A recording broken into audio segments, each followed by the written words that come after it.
मैंने देखा एक बूंद सहसा उछली सागर के झाग से, रंग गई क्षण भर ढलते सूरज की आग से। मुझको दीख गया सूने विराट के सम्मुख, हर आलोक छुआ अपनापन है उन्मोचन नश्वरता के दाग से। मैंने देखा एक बूंद सहसा उछली सागर के झाग से। अज्ञेय यानी हिंदी के सबसे बड़े साहित्यकारों में से एक। उनकी किताबों से गुजरे बिना कोई भी व्यक्ति हिंदी साहित्य का पूरा स्वाद नहीं पा सकता। हिंदी के संभवतः सबसे विवादास्पद लेखक भी वही हैं। उनके बोलने पे विवाद होता था और उनके चुप रहने पे और ज्यादा विवाद होता था। हिंदी में लंबे समय तक यह कोशिश होती रही कि अज्ञेय को अस्वीकार कर दिया जाए, खारिज कर दिया जाए या उन्हें सीमित महत्व का लेखक साबित कर दिया जाए। लेकिन इन सब के बावजूद आज इतने बरसों बाद भी अज्ञेय का साहित्य उसी तरह लोगों को आकर्षित करता है, बल्कि यह कहना चाहिए कि पहले से ज्यादा आकर्षित करता है। अज्ञेय हिंदी के पहले ऐसे लेखक थे जिन्होंने विश्व साहित्य के साथ एक तादात्म्य और एक संवाद स्थापित किया। उन्होंने हिंदी की वैश्विक समकालीनता पर अधिक जोर दिया। इसी कारण वह हिंदी के संभवतः पहले ऐसे लेखक हैं जिन्हें अंतर्राष्ट्रीय स्तर पर मान्यता मिली। साहित्य अकादमी और ज्ञानपीठ जैसे भारतीय पुरस्कारों के अलावा उन्हें 1983 में यूरोप का गोल्डन रीथ अवार्ड मिला। इसे पाने वाले वो एकमात्र भारतीय कवि हैं। इस पुरस्कार के महत्व का अंदाजा इस बात से लगाया जा सकता है कि उनके अलावा यह पुरस्कार W.H. Auden, Pablo Neruda, Eugenio Montale, Yannis Ritsos, Allen Ginsberg, Tadeusz Rozewicz, Joseph Brodsky, Tomas Transtromer जैसे विश्व कवियों को मिल चुका है। इनमें से कई तो नोबेल पुरस्कार विजेता हैं। ये सारे नाम मैंने क्यों गिनाए जानते हैं? ताकि हमारे नौजवान ये जान सकें कि हिंदी कविता का वैभव कितना बड़ा है। अज्ञेय नाम के महाकवि ने हिंदी कविता को कितनी ऊंचाई तक पहुंचाया, कितनी दूरी तक पहुंचाया। विश्व साहित्य का यह सागर चाहे जितना भी बड़ा हो, लेकिन अज्ञेय नाम की लहर की अपनी ही एक कहानी है। चंद्रशेखर आजाद के साथ बम बनाने वाले क्रांतिकारी अज्ञेय से लेकर महाबुद्ध की करुणा के गीत गाने वाले वात्स्यायन यानी अज्ञेय एक जीवनी।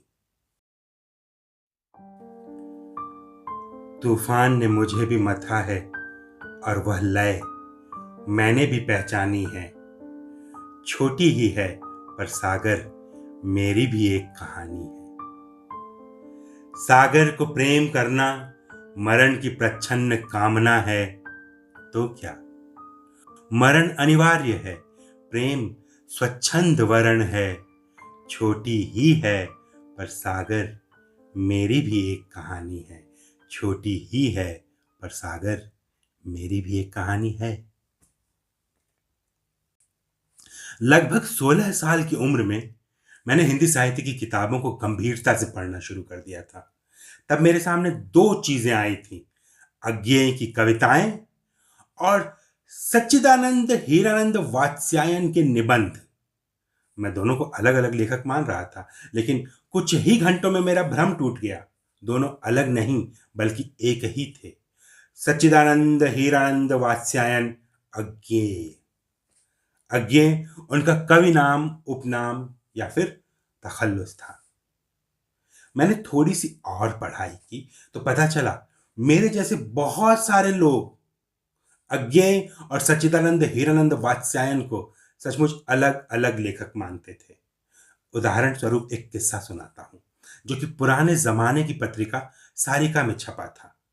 क्या था किस्सा? कि एक बार एक स्कूल के कार्यक्रम में मंच पे कुछ अन्य लेखकों के साथ अज्ञेय भी बैठे हुए थे। प्रधानाचार्य महोदय जो कि साहित्य प्रेमी थे, वो कार्यक्रम का संचालन कर रहे थे और इस बात से भरपूर प्रसन्न थे कि उनके छोटे से कस्बे में दिल्ली से इतने बड़े बड़े लेखक आए हुए हैं। उत्साह में भरे हुए थे। माइक पर आते ही बोले, मित्रों, हमारे लिए बहुत खुशी की बात है कि आज हमारे विद्यालय में श्री सच्चिदानंद हीरानंद वात्स्यायन आए हैं, और उससे भी अधिक खुशी की बात है कि वे अपने साथ श्री अज्ञेय जी को भी लेते हुए आए हैं। मंच पे हंसी मच गई, खलबली मच गई। अज्ञेय अपनी शैली में मंद मंद मुस्कुराते रहे। यह किस्सा पढ़ के मुझे बहुत खुशी हुई थी कि चलो, मैं अकेला ही पागल नहीं था। बाद में जब मैंने अज्ञेय को और ध्यान से पढ़ा, उनका दीवाना बन गया, तब मुझे पता चला कि खुद अज्ञेय भी अपने इन दोनों नामों को अलग अलग मानते थे, कभी कभी मजाक में तो कभी बाकायदा अपने रचनात्मक व्यवहार में। मोटे तौर पर शायद उनके मन में एक ऐसा विभाजन बना हुआ था कि उनके भीतर जो रचनाकार है उसका नाम अज्ञेय है, लेकिन जो व्यक्ति है उसका नाम सच्चिदानंद हीरानंद वात्स्यायन है। कविता कहानी वो अज्ञेय नाम से छपवाते थे और हमेशा अज्ञेय को कोट अनकोट में यानी इन्वर्टेड कॉमा में लिखते थे। लेकिन लेख, निबंध और यात्रा वृत्तांत ये सब अपने असली नाम से यानी सच्चिदानंद हीरानंद वात्स्यायन। दोनों नामों के लिए उनके मन में स्पष्ट भूमिका थी, रचनाकार अलग, व्यक्ति अलग। और अगर इस बिंदु पर गौर किया जाए तो अज्ञेय को समझने का रास्ता खुल जाता है। इसी को वो निर्वैयक्तिक होना कहते थे, और इसी नाते दुनिया के साहित्य में वो टी.एस. एलियट की परंपरा में खड़े होते हैं। क्या होता है निर्वैयक्तिक होना? क्या है टी.एस. एलियट की परंपरा जो अज्ञेय जैसे विशुद्ध भारतीय कवि के भीतर दिखाई देती है? और क्यों है अज्ञेय हिंदी के पहले पूर्णतः आधुनिक कवि? क्या है उनकी कविता की विशेषता? आज के इस एपिसोड में मैं ये सब एक्सप्लेन करूंगा, लेकिन पहले जानते हैं अज्ञेय के बचपन और जीवन के बारे में। लेकिन उससे भी पहले मैं आपको याद दिला दूं कि अगर आपको मेरे वीडियोस अच्छे लगते हैं या एपिसोड अच्छा लगता है तो मुझे कॉफ़ी पिलाना मत भूलिएगा। buymeacoffee.com का लिंक इस वीडियो के डिस्क्रिप्शन में है, वहां जाइए और मुझे कॉफ़ी ज़रूर पिलाइए।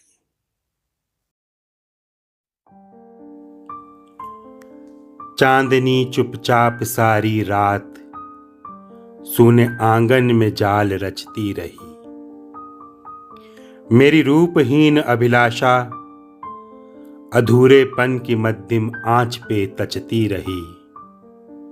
व्यथा मेरी अनकही आनंद की संभावना के मनश्चित्रों से परचती रही। मैं दम साधे रहा, मन में अलक्षित आंधी मचती रही। प्रातः बस इतना कि मेरी बात सारी रात उघड़कर वासना का रूप लेने से बचती रही। चांदनी चुपचाप सारी रात सूने आंगन में जाल रचती रही। उत्तर प्रदेश में है महात्मा बुद्ध की निर्वाण स्थली कुशीनगर। वहां कासिया गांव के पास उस समय के मशहूर आर्कियोलॉजिस्ट हीरानंद शास्त्री अपनी टीम के साथ एक ऐतिहासिक स्थल की खुदाई कर रहे थे। 7 मार्च 1911 को उन्हें एक साथ 2 शुभ समाचार मिले। एक तो ये कि उन्होंने प्राचीन बौद्ध मूर्तियों के अवशेष पा लिए थे, और दूसरे उन्हें पुत्र रत्न की प्राप्ति हुई थी। दोनों समाचारों में पवित्र आध्यात्मिक रिश्ता जान हीरानंद शास्त्री ने अपने बेटे का नाम रखा सच्चिदानंद, यानी सत चित आनंद। वेदांत की फिलॉसफी में परम ब्रह्म का एक नाम है सच्चिदानंद। तो उस बालक को सच्चा कह के पुकारा जाने लगा। वो 10 भाई बहनों में चौथे नंबर पे थे। अपने बचपन में सच्चिदानंद सिर्फ 3 महीने के लिए स्कूल गए थे। उनका कोई भाई बहन स्कूल नहीं गया था।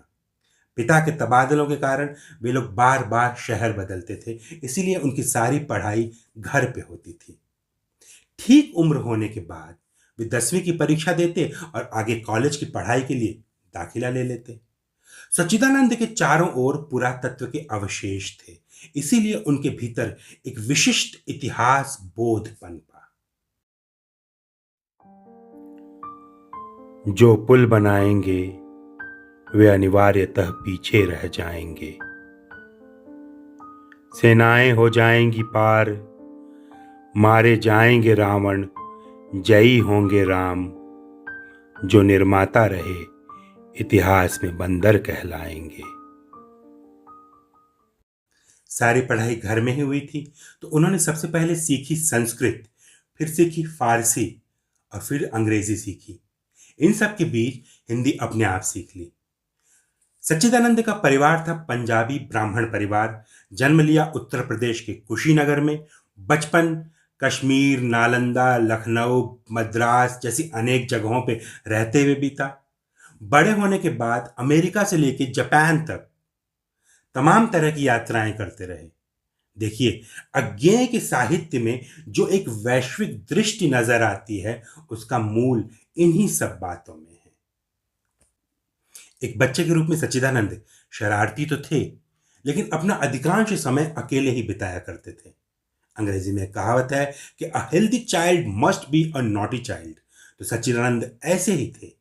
घर में जितनी दवाइयां बच्चों की पहुंच में होती, घोल घाल के अपने भाइयों को पिला देते थे। फिर हंगामा मचता था। तैरना नहीं आता था, फिर भी नदी में कूद गए थे और ऐसे बेहोश हुए कि बड़े प्रयासों के बाद होश में आ पाए। इस पे भी खूब हंगामा मचा। उस छोटी सी उम्र में भी सच्चिदानंद प्रकृति के साथ पर्याप्त समय गुजारते। वो प्रकृति चित्रण के अद्भुत कवि बने, इसका सूत्र कहीं न कहीं उनके बचपन में है। बुलबुल से लेकर मोर तक, गिलहरी के बच्चे से लेकर तेंदुए के बच्चे तक, सच्चिदानंद ने अपने जीवन में बेशुमार जानवर पाले और बचपन में ही वो एक पत्रिका के संपादक भी बन गए थे। जी हाँ, एक घरेलू पत्रिका। 6 साल की उम्र से ही उन्होंने लिखना शुरू कर दिया था। अंग्रेजी और हिंदी दोनों भाषाओं में लिखते थे, लेकिन 9 साल की उम्र तक पहुंचते पहुंचते उनके भीतर अंग्रेजों के प्रति रोष भरने लगा था, क्योंकि वो देख रहे थे उनके आसपास अंग्रेज जुल्म कर रहे थे। इसीलिए उन्होंने अंग्रेजी में लिखना छोड़ दिया। 12 साल की उम्र में उन्होंने एक किताब पढ़ी, शिव प्रसाद गुप्त की पृथ्वी प्रदक्षिणा। उसमें चित्रों और कथाओं से ऐसे प्रभावित हुए कि उसी में से एक कहानी निकालकर नियाग्रा प्रपात के बारे में एक कविता लिख दी।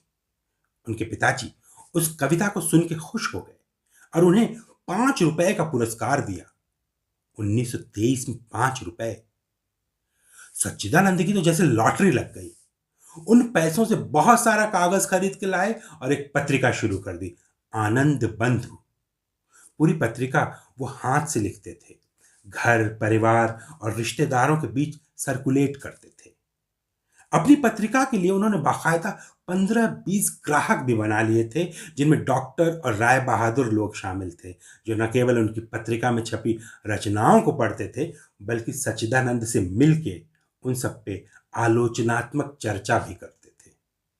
यानी सच्चिदानंद हीरानंद वात्स्यायन बचपन से ही बेहद उद्यमी यानी एंटरप्राइजिंग किस्म के व्यक्ति थे। 12 की उम्र में लेखन के लिए पहला पुरस्कार मिला 5 रुपए का, तो उससे पत्रिका शुरू कर दी। और 67 की उम्र में देश का सबसे बड़ा पुरस्कार मिला ज्ञानपीठ, तो उसके पैसों से वत्सल निधि बना दी। अज्ञेय उस तरह के व्यक्ति और लेखक थे जो समाज से जितना लेते उससे अधिक समाज को देने की कोशिश करते थे, उम्र चाहे कम रही हो या ज्यादा। एक तीक्ष्ण अपांग से कविता उत्पन्न हो जाती है। एक चुंबन में प्रणय फलीभूत हो जाता है। पर मैं अखिल विश्व का प्रेम खोजता फिरता हूं, क्योंकि मैं उसके असंख्य हृदयों का गाथाकार हूं। एक ही टीस से आंसू उमड़ आते हैं, एक झिड़की से हृदय उच्छ्वसित हो उठता है। पर मैं अखिल विश्व की पीड़ा संचित कर रहा हूं, क्योंकि मैं जीवन का कवि हूं, क्योंकि मैं जीवन का कवि हूं। लेखन के प्रति सच्चिदानंद के भीतर ये दिलचस्पी लगातार बढ़ती गई। वो मैथिली शरण गुप्त को अपना काव्य गुरु मानते थे। किशोरावस्था में ही वह उनकी कविताओं के प्रेम में पड़ गए थे। गुप्त जी की अधिकांश कविताएं सरस्वती पत्रिका में छपती थीं और सरस्वती का हर अंक हीरानंद शास्त्री संभाल के रखते थे। उन्होंने 20 साल के अंकों की पूरी फाइल बना के रखी थी। सच्चिदानंद उस पत्रिका में से मैथिली शरण गुप्त की कविताओं को अपनी कॉपी में नकल करके उतार लेते थे। उनकी बड़ी बहन को गुप्त जी की कृति जयद्रथ वध जबानी याद थी। उनसे बैठ के सुना करते थे। रविंद्रनाथ टैगोर से भी सच्चिदानंद बेहद प्रभावित हुए। अंग्रेजी साहित्य में Robert browning, Bertrand Russell, D.H. Lawrence और T.S. एलियट से। लेकिन पढ़ाई और लिखाई का यह फूल उनके मन में पूरी तरह खिल पाता उससे पहले ही वो स्वतंत्रता आंदोलन में कूद पड़े। 18-19 साल की उम्र थी। महान क्रांतिकारी चंद्रशेखर आजाद की प्रेरणा से वो उनके दल में शामिल हो गए। कॉलेज में साइंस की पढ़ाई की थी, इसलिए चंद्रशेखर आजाद ने उन्हें बम बनाने की जिम्मेदारी सौंपी। उनकी योजना थी कि जेल में बंद भगत सिंह को जेल से छुड़ा लिया जाए, लेकिन भगत सिंह ने खुद ही इससे मना कर दिया। उन्हीं दिनों एक मुखबिर ने पुलिस को इत्तला कर दी और सच्चिदानंद को गिरफ्तार कर लिया गया। उन्हें पूरी आशंका थी कि अंग्रेज सरकार उन्हें फांसी की सजा दे देगी। मुकदमा चला तो ब्राउनिंग से लेके एलियट तक पढ़ चुके सच्चिदानंद ने अपनी दलील में जो बातें कही कि सुन के जज साहब भी दंग रह गए और अपने वर्डिक्ट में लिखा, what he said was piece of literature, यानी इस आदमी की बोली हुई बातें साहित्य जैसी थी। दिल्ली जेल ने सच्चिदानंद के जीवन को पूरी तरह बदल दिया। फांसी तो नहीं हुई, लेकिन अंदेशा उसी का था। तो एक तरह से देखें, मौत उन्हें छू के गुजर गई थी। यहीं से हुई उनके चिंतन की शुरुआत। क्या होता अगर मौत आ जाती? रूसी भाषा के महान लेखक दोस्तोयेवस्की भी मृत्युदंड से बचने के बाद अस्तित्व के चिंतन की दिशा में मुड़े थे। ठीक उसी तरह सच्चिदानंद की साहित्यिक और दार्शनिक यात्रा का आरंभ भी मौत की तेज हवा के बीच जीवन के दिए को बचाने के प्रयासों से हुई। यहीं से शुरू हुई सच्चिदानंद की अज्ञेय बनने की यात्रा। अज्ञेय का अर्थ होता है जिसको समझा नहीं जा सकता। इस नाम की कहानी भी बड़ी दिलचस्प है। रहा अज्ञ निज को कहा अज्ञेय, हुआ विज्ञ सो यह रहा अज्ञेय। आंखों में चिर प्रेय, हाथों को जो श्रेय, आत्मा में कुछ गेय, मिट्टी को अज्ञेय। इतना और मुझे कहना है, अब मुझको चुप ही रहना है। 5 हैं तत्व, 5 हैं प्राण, अगिन रज कण अज्ञेय, एक है ज्ञान, एक है ज्ञान। इतना और मुझे कहना है, अब मुझको चुप ही रहना है। दिल्ली जेल में सच्चिदानंद ने एक कहानी लिखी और उन्हें अपने कुछ खास संपर्कों के माध्यम से प्रसिद्ध लेखक जैनेन्द्र कुमार के पास पढ़ने के लिए भेजा। जैनेन्द्र को वो कहानी पसंद आई तो खतो किताबत का सिलसिला शुरू हुआ। सच्चिदानंद ने और कहानियां लिखी। शेखर एक जीवनी का सिनॉप्सिस अंग्रेजी में बना के जैनेन्द्र के पास भेजा और अपनी कथाओं के प्रकाशन के बारे में सोचने के लिए कहा। जैनेन्द्र ने एक कहानी प्रेमचंद के पास भेजी और कहा, कहानी के लेखक का नाम अज्ञेय है, यानी जिसे बताया नहीं जा सकता क्योंकि वो जेल में है और अपनी आइडेंटिटी रिवील नहीं करना चाहता। तब प्रेमचंद ने अज्ञेय नाम से ही उस कहानी को प्रकाशित कर दिया। इस तरह देखें तो उन्हें अज्ञेय नाम देने का श्रेय जैनेन्द्र और प्रेमचंद दोनों को है। खुद अज्ञेय को यह नाम कभी पसंद नहीं था, लेकिन उसके बाद भी वो जीवन भर इसका प्रयोग करते रहे और दुनिया उन्हें इसी नाम से बेहतर जानती है। पहली कहानी छपते ही जेल में उनका लेखन और पठन रफ्तार से होने लगे। शेखर एक जीवनी उन्होंने जेल में ही लिखी थी। एकांतवास की आदत उन्हें जेल में भी थी, इसीलिए खास गुजारिश करके उन्होंने अपना कमरा अलग करवा लिया था ताकि वो ज्यादा पढ़ लिख सकें।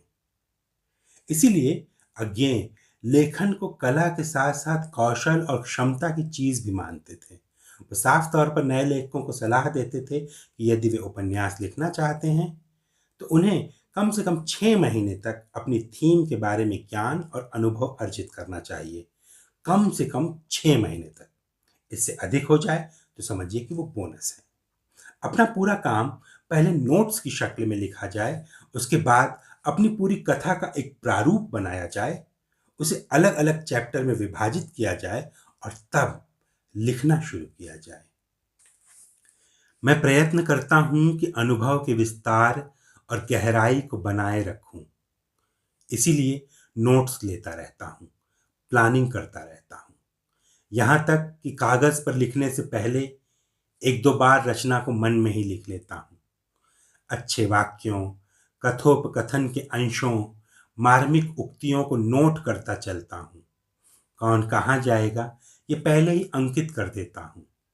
कोई अच्छी इमेज सूझती है तो उसे लिख लेता हूं।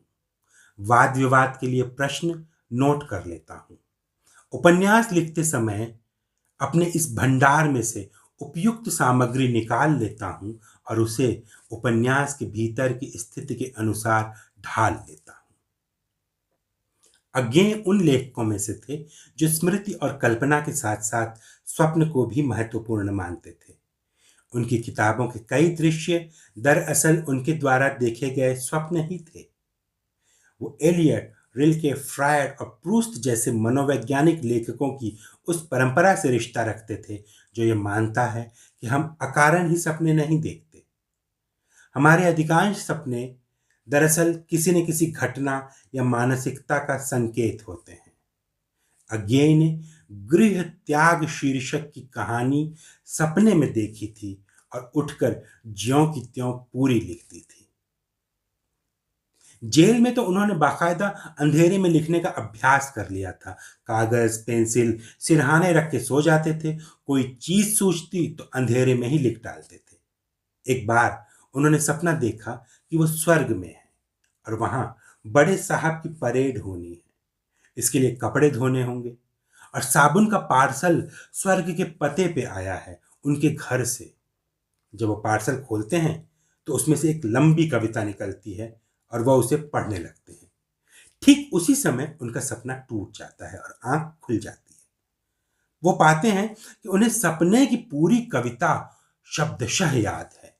अंधेरे में ही वो उस पूरी कविता को कागज पे नोट कर लेते हैं। वो कविता हूबहू उनकी किताब चिंता में शामिल है, जो कि ऐसे है।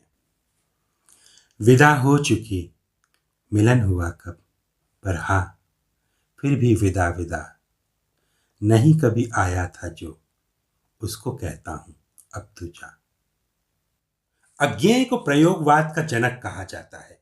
वो कहते थे कि प्रयोग के साथ वाद लगाने की कोई आवश्यकता नहीं होती, क्योंकि यदि कोई सच्चा कलाकार होगा तो प्रयोग करना उसका वाद नहीं बल्कि उसका सहज स्वभाव होगा। कि कोई भी बड़ा कलाकार लीक पे नहीं चलना चाहता, वह अपने लिए नए नए प्रयोग लगातार करना चाहता है। अज्ञेय ने भी बेशुमार प्रयोग किए।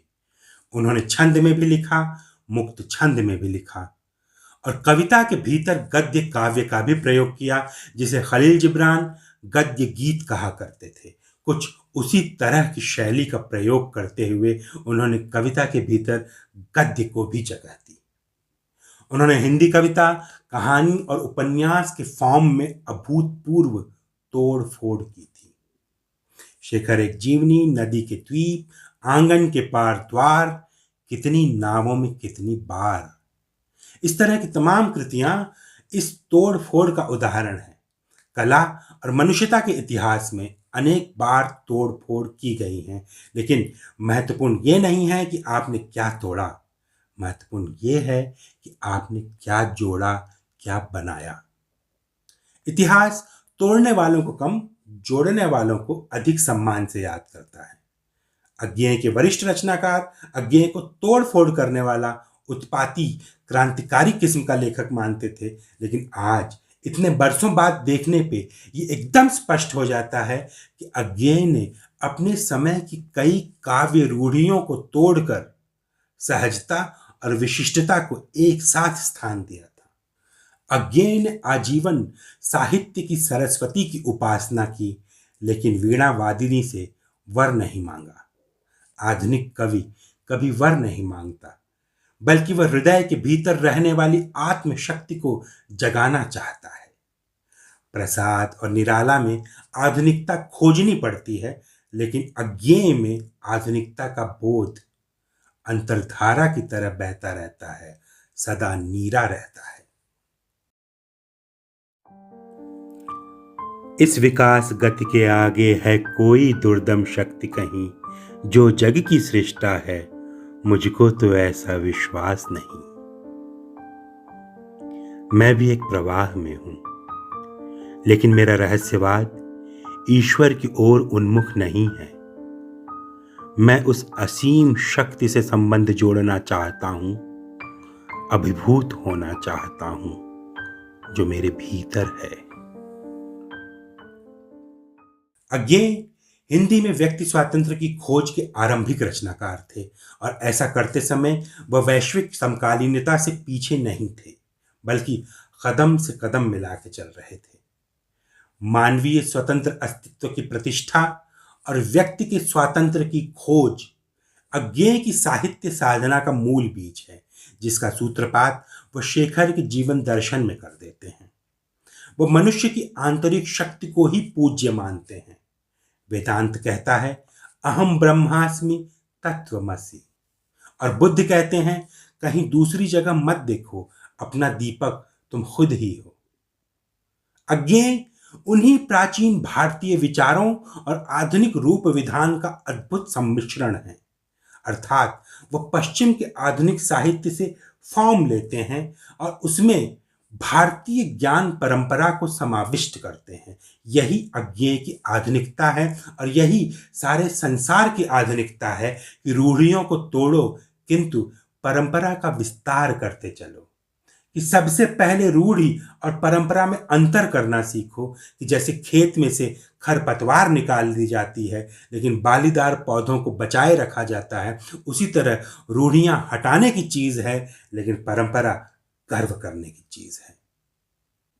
यदि संसार की समस्त कलाओं में व्याप्त आधुनिकता का अध्ययन किया जाए तो हम पाएंगे कि आधुनिकता दरअसल अपनी ही परंपरा का पुनराविष्कार है। कि बाबा आदम के जमाने की बैलगाड़ी भी पहिए पे चलती थी, और आज करोड़ों रुपए में बिकने वाली फर्राटा कार भी पहिए पे चलती है। फर्क है तो टेक्निक, डिजाइन, स्टाइल और एफिशिएंसी का। उसी तरह मूलभूत विचार पहियों की तरह हैं, वैसे ही रहेंगे। समय समय पे उन विचारों को अभिव्यक्त करने की शैली बदलती जाएगी। अत्यंत कम शब्दों में आधुनिकता यही है। मनुष्य की मूल अनुभूतियों और विचारों को निरंतर नई नई शैली से अभिव्यक्त करना यानी आधुनिक होना। अज्ञेय ने अपनी रचनाओं में आधुनिकता को इसी तरह पकड़ा था, इसीलिए उनकी रचनाएं डायनामिक हैं। हर 5 साल में अज्ञेय बदल गए, पुराने प्रतीकों को उन्होंने खुद ही बदल डाला।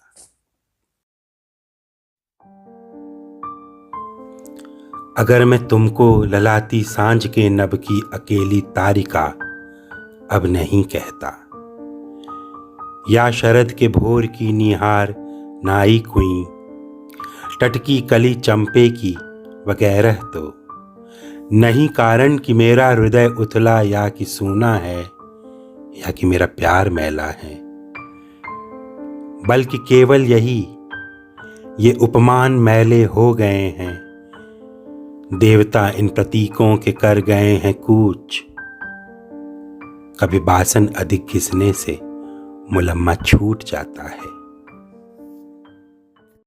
जिस समय फ्रांस में अल्बेर कामू और जैन पॉल सार्त्र अपनी किताबें लिख रहे थे, हिंदी में उन्हीं विषयों पर अज्ञेय भी एक मौलिक चिंतन कर रहे थे।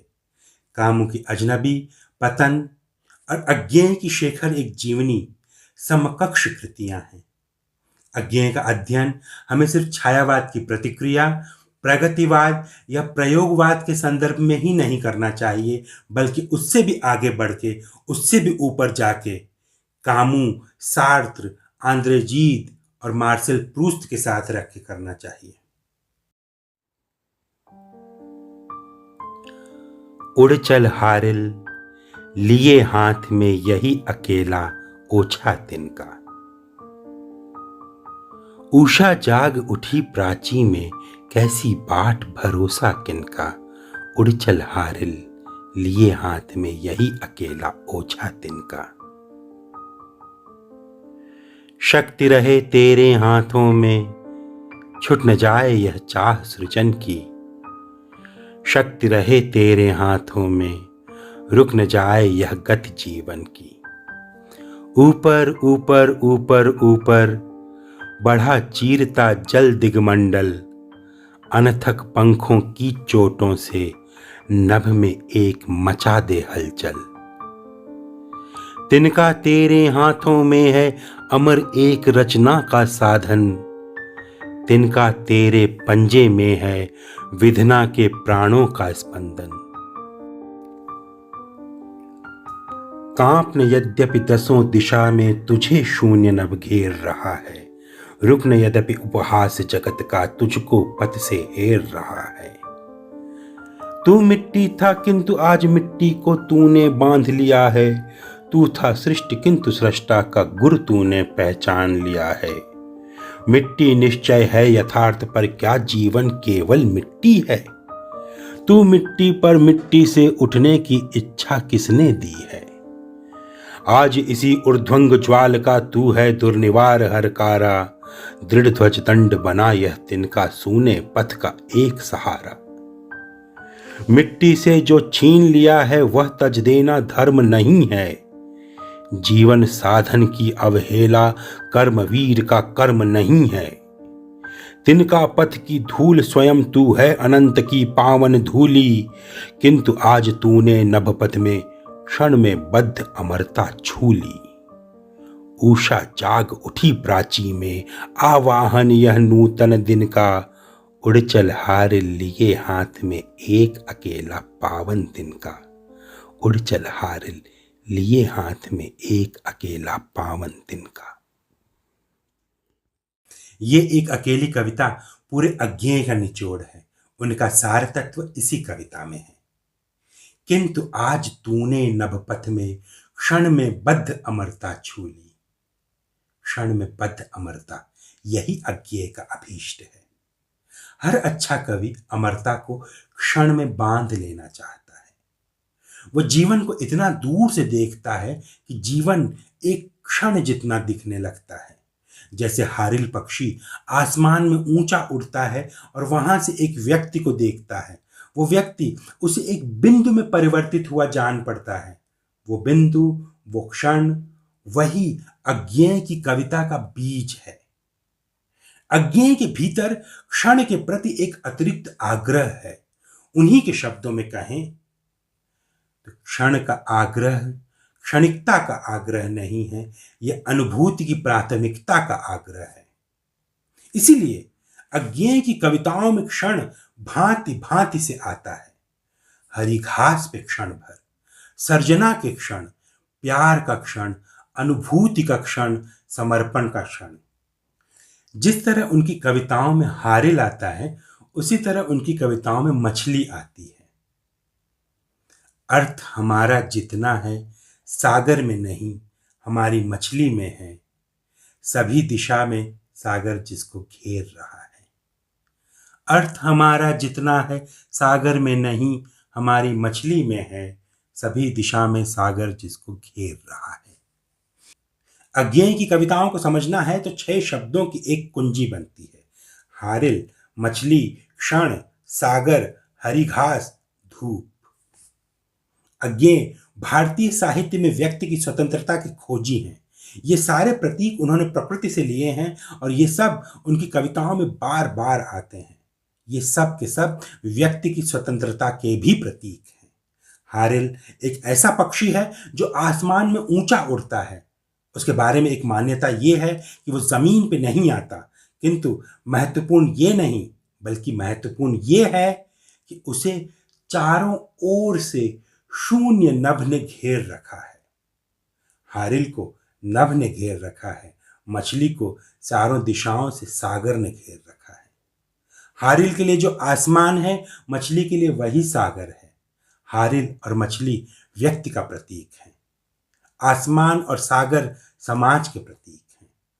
हारिल को नभ में रहना है, मछली को सागर में रहना है, व्यक्ति को समाज में रहना है। लेकिन आगे बढ़ने के लिए इन तीनों को संघर्ष करना पड़ता है। सागर से संघर्ष किए बिना मछली तैर नहीं पाएगी। आकाश यानी स्पेस से स्ट्रगल किए बिना हारिल आगे उड़ नहीं पाएगा।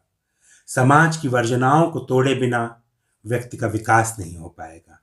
शेखर से लेकर प्रभास क्षेत्र तक की यात्राओं तक अज्ञेय ने जितना भी महत्वपूर्ण लिखा है, उन सब में व्यक्ति और समाज, मछली और सागर, हारिल और आसमान, इनके बीच का यह संघर्ष लगातार दिखाई पड़ता है। और अपने समय के प्रमुख लेखकों, चिंतकों की तरह अज्ञेय ने भी इस संघर्ष में व्यक्ति को महत्वपूर्ण माना है, समाज को नहीं। हिंदी में अज्ञेय का बहुत विरोध हुआ, क्योंकि हिंदी साहित्य में उस तरह के बुद्धिजीवियों का बोलबाला रहा जो व्यक्ति के मुकाबले समाज को ज्यादा महत्वपूर्ण मानते रहे। अज्ञेय ऐसे नहीं थे। वे प्राचीन भारत के अनेक मनीषियों की तरह और 20वीं सदी के आधुनिक यूरोप के अनेक लेखकों की तरह अस्तित्व की चिंता को मनुष्य की मूल चिंता मानते थे। यदि व्यक्ति का अस्तित्व नहीं होगा तो समाज का भी कोई अस्तित्व नहीं होगा। हर व्यक्ति अपने आप में अद्वितीय है, अपने आप में सुंदर है।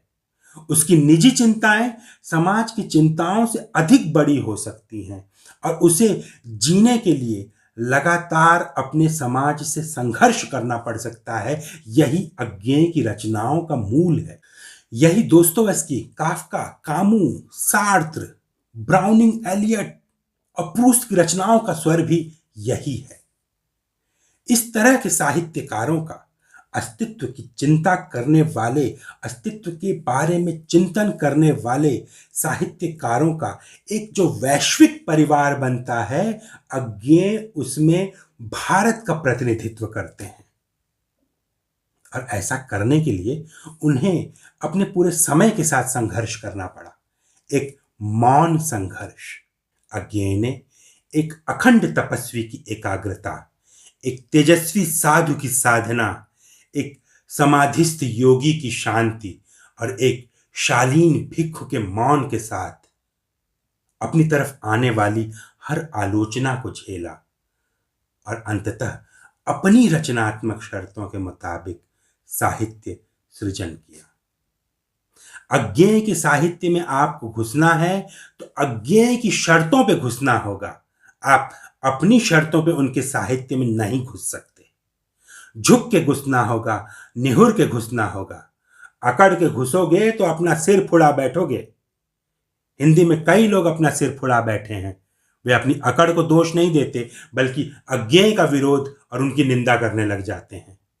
ध्यान देने वाली बात यह है कि विरोध हमेशा शक्ति का होता है, सामर्थ्य और आवेग का होता है। और इसमें कोई दो राय नहीं है कि अज्ञेय का साहित्य शक्ति, सामर्थ्य और आवेग से भरा हुआ है। अज्ञेय चाहते थे कि समाज में व्यक्ति स्वतंत्र हो।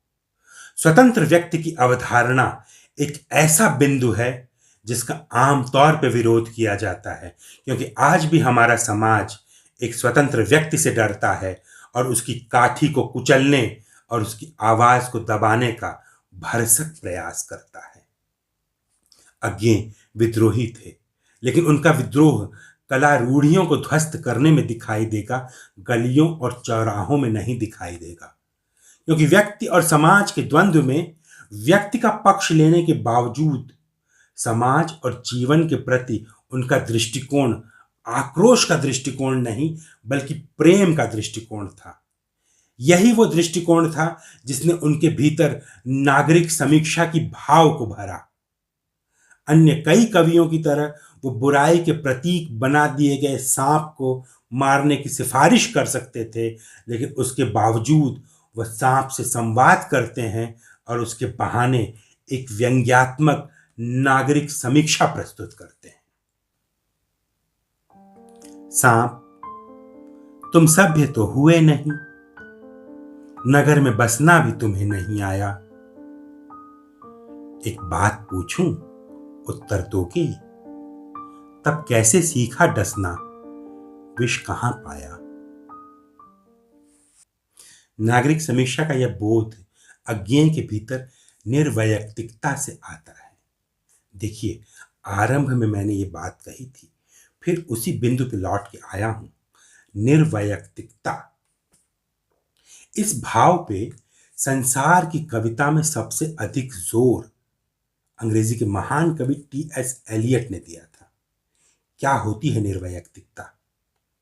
एक कलाकार जो भोगता है और जो लिखता है, उन दोनों के बीच दूरी होती है। उदाहरण के तौर पे मेरे एक दोस्त ने मुझे जोर से चिमटी काटी। उससे मुझे दर्द हुआ, मैं कराह उठा।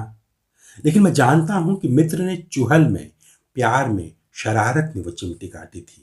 इसलिए जब मैं उस बात को कविता के भीतर लिखूंगा तो दर्द की उस अनुभूति को न लिखूं, सीधे ये लिख दूं कि मित्र ने चुहल में चिमटी काटी।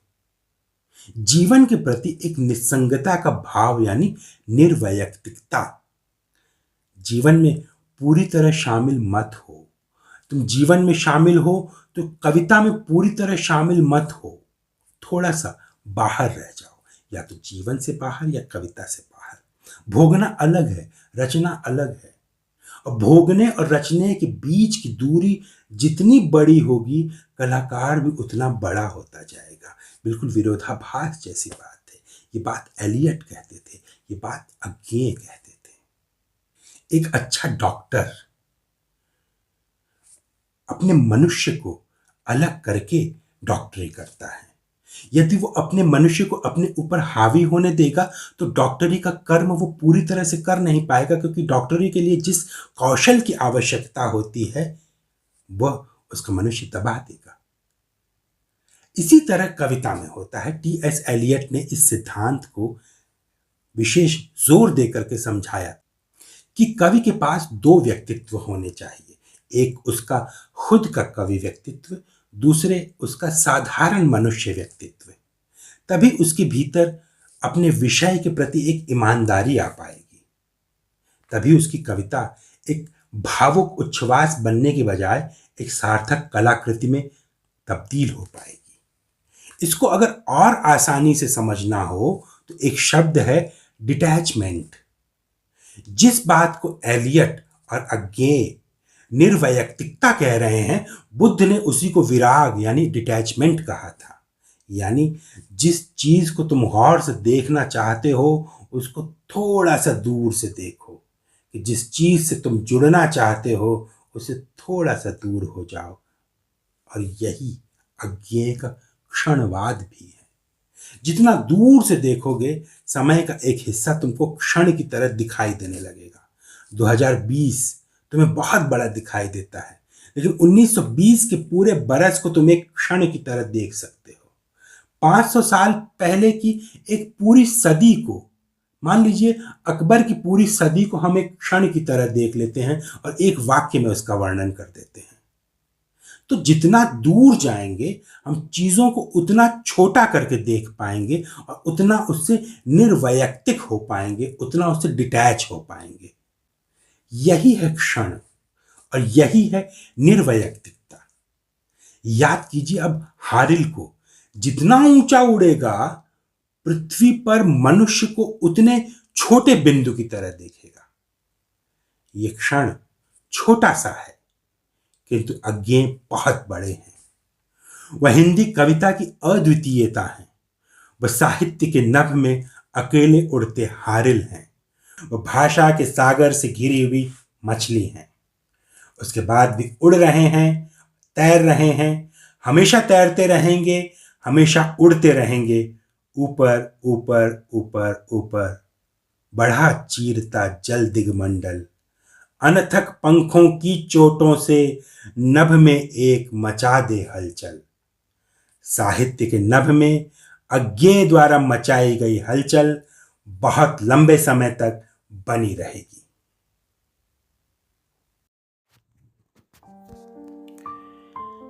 एक क्षण और रहने तो मुझे अभिभूत। रोज सवेरे मैं थोड़ा सा अतीत में जी लेता हूं, क्योंकि रोज शाम मैं थोड़ा सा भविष्य में मर जाता हूं। मैं मरूंगा सुखी क्योंकि तुमने जो जीवन दिया था उससे मैं निर्विकल्प खेला हूं। खुले हाथों मैंने उसे वारा है, धज्जियां उड़ाई हैं।